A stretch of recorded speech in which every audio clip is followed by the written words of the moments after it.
بتحكي القصة إن أحد الأشخاص كان قاعد عند حلاق بيحلق، فدخل طفل صغير.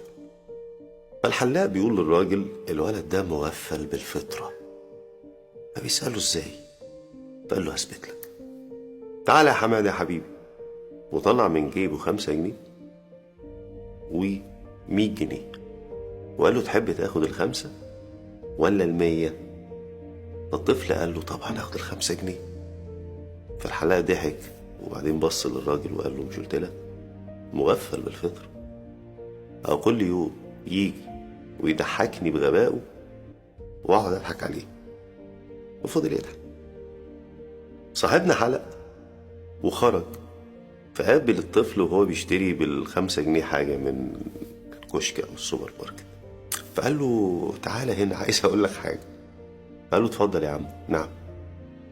فقال له هو أنت ما تعرفش إن ال100 جنيه أكبر من ال5 جنيه؟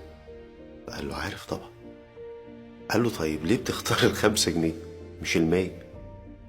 فالولد بص في عينيه وقال له علشان اليوم اللي هختار فيه ال100 جنيه هتنتهي اللعبة.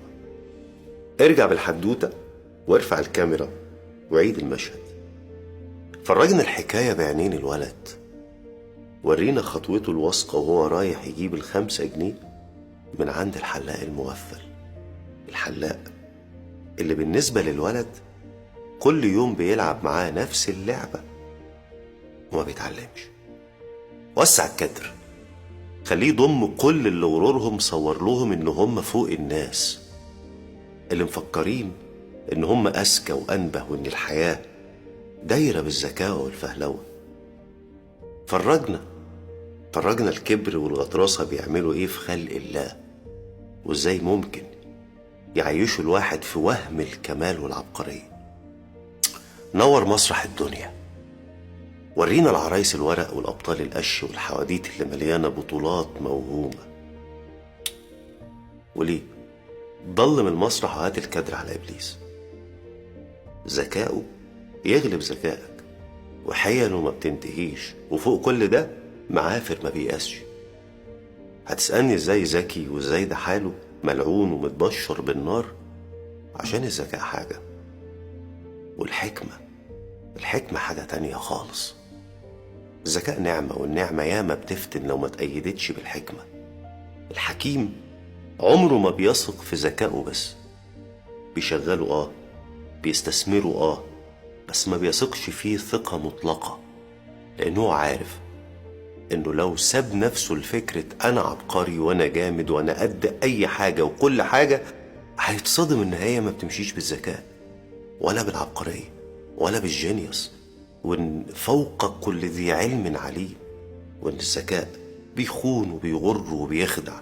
وياما كتب التاريخ حكت عن أذكياء كملوا بغرور لحد ما ذكائهم وقعهم.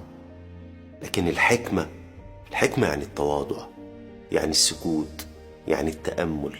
الحكمة يعني اللي فوق سبحانه وتعالى ليه تدبير وإرادته غالبة، فنمد عينينا في الأرض ونسعى ونفكر وندبر ونشغل ذكائنا ودماغنا.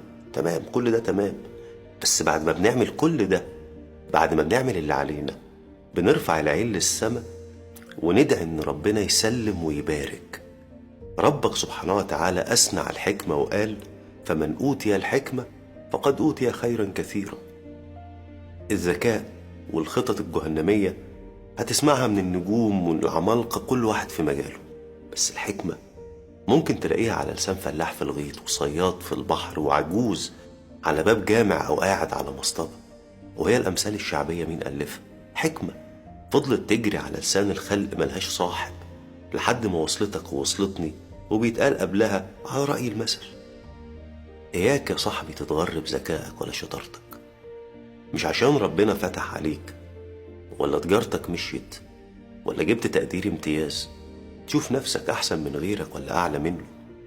احمد ربك مفيش كلام، وقول لنفسك قبل ما تقول للناس هذا من فضل ربي ليبلوني أأشكر أم أكفر.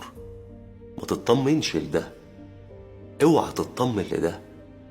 العقول لما بتشوف نفسها بتخون، وأول ما بتخون صحابها بتأيدهم بالكبر فيضحك عليهم عيل صغير، أو تكتفهم بالغرور والعنصرية والغطرسة زي إبليس فيشوف نفسه أكبر من إنه يطيع أمر ربه أو يسجد لبشر من طين.